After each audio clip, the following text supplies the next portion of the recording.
사랑제일교회와 관련된 코로나19 확진자가 늘고 있습니다. 어제 하루 동안 53명이 확진돼 첫 환자가 발생한 지난 12일부터 8일 만에 누적 확진자가 676명입니다.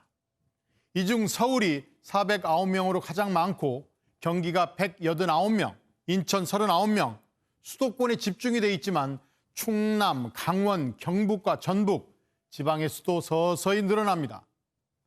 사랑제일교회와 관련해 2차 감염이 일어난 장소는 또 다른 교회, 그리고 병원, 일반 직장 이렇게 13곳입니다. 이들 13곳에서 발생한 확진자는 모두 67명이라고 합니다. 안디옥 교회에서 20명, 청평 창대교회에서 11명 등 다른 교회에서 33명이 연쇄 감염됐습니다. 의료기관도 경기도 안산 한도병원 5명 등 7명이고 요양시설은 양평사랑 데이케어 센터 등 4명입니다. 또 일반 직장은 롯데홈쇼핑 콜센터 10명, 유베이스 콜센터 7명 등 23명이 사랑제일교회로부터 2차 감염됐습니다. 정부는 3차 감염, 4차 감염을 막기 위해서 일반 직장 60곳, 그리고 학교, 학원 38곳 등 총 150개 장소에 대해서 역학조사를 벌이고 있습니다. 이처럼 정부는 사랑제일교회와 광복절 집회가 최근 위기의 기폭제가 됐다고 보고 있습니다. 이재명 경기지사는 한 발 더 나갑니다. 지금까지 겪어보지 못했던 대충격이 시작될 것이라고 경고했습니다. 이재호 기자입니다.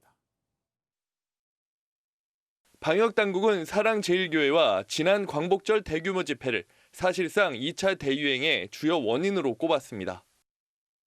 저희 방역당국으로서는 사랑제일교회에 이어서 지난 광복절 대규모 집회가 전국 확산의 기폭제로 작용하고 있지 않은가라고 판단하고 있습니다. 방역당국은 현재 미국이나 유럽과 같은 심각한 상황으로 진입할 수 있는 단계라며 경각심을 가져달라고 요청했습니다. 지자체도 발빠르게 움직이고 있습니다. 전북도는 전세버스 회사에 광복절 집회 승객 명단을 제출하라며 첫 행정명령을 내렸습니다.